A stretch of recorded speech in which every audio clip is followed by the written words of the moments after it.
Hi friends, this is Hari. Cinema bus அப்டேட்டில் ஒரு லேட்டஸ்டான ஒரு அப்டேட்டுங்க. ஸோ என்ன விஷயம் அப்படின்னு பார்க்கும்போது, அமீர் கான் அவர்கள் நேற்று ஒரு ஹிந்தி மேக்சினுக்கு பார்த்தீங்கன்னா ஒரு பேட்டி கொடுத்துருந்தாரு. அந்த மீடியாக்களில் பேசின ஒரு விஷயம் தான் இப்போ ஆன்லைன் சோஷியல் மீடியாவில் வைரலாக பண்ணுங்க. இது முழுக்க முழுக்க அங்கே நார்த் இந்தியாவில் இருக்கக்கூடிய அமீர் கான் அவர்களோட ரசிகர்களால் பார்த்தீங்கன்னா ஷேர் செய்யப்பட்டுனுக்கு அப்படி தான் சொல்லணும். என்ன விஷயம் அப்படின்னு சொல்லி பார்த்தீங்கன்னா, அவர் பேசுகிற அந்த வீடியோக்கான லிங்க் நம்மளுடைய டிஸ்கிரிப்ஷன் செக்ஷனில் தந்திருக்கேன், மறக்காமல் பாருங்கள். அவர் என்ன சொல்லிருக்காருன்னா, எனக்கு சைனா ரொம்ப பிடிக்கும். நான் சைனாவுக்கு 6 வருஷத்துக்கு மேலே ஆகுது. அங்கே இருக்கிற மக்கள், அங்கே இருக்கக்கூடிய அந்த பண்பாடுலாம் எனக்கு ரொம்ப பிடிச்சமான ஒரு விஷயமா இருக்குது.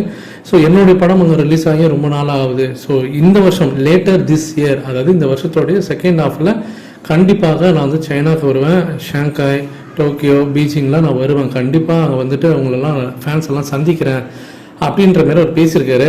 ஆனால் இதுக்கு பின்னணி என்ன அப்படின்னு சொல்லி பார்க்கும்போது, இன்சைட் ரிப்போர்ட்டர் என்ன சொல்கிறாங்கன்னா, அதாவது அமெரிக்காவில் அவர்களோட ஃபேன்ஸ்லாம் இப்போ என்ன சொல்ல ஆரம்பிச்சிருக்காங்கன்னா, அவருடைய படம் இப்போ ஜூன் 20ஆம் தேதி அன்னைக்கு சித்தாரே ஜமீன் பார் படம் ரிலீஸ் ஆக போகுது. அந்த படத்தோடைய ப்ரொமோஷனுக்காக அவர் கலந்துக்கிறாரு.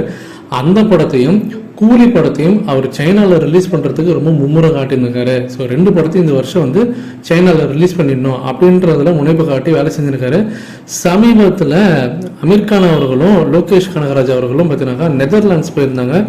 அங்கே அவங்களோட டீம் பார்த்தீங்கன்னா ஒரு படத்தோடைய டிஸ்கஷன் நடந்திருக்கு. அது இருமுக்கை மாயாவி, லோகேஷ் கனகராஜோடைய அடுத்த ப்ராஜெக்ட்னு சொல்கிறாங்க. அது அமீர் கான் வச்சு தான் அவர் பண்ண போகிறாருன்ற மாதிரி டாக்ஸ் போயின்னு இருக்கு.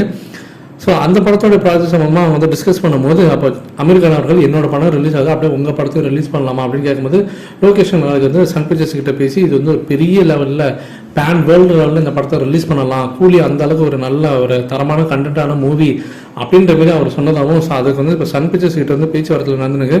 ஸோ நம்ம ஊரில் இங்கே ரிலீஸ் ஆகும்போது சைமல்டேனியஸாக சைனாவில் ரிலீஸ் ஆகிறதுக்கு வாய்ப்புகள் இப்போ நிறையா இருக்குது. ஆனால் அதுக்கு சன் பிக்சர்ஸ் எந்த அளவுக்கு கிரீன் சிக்னல் காட்டி அதுக்கு வேலை செய்வாங்கன்றது வெயிட் பண்ணி பார்க்கணும்.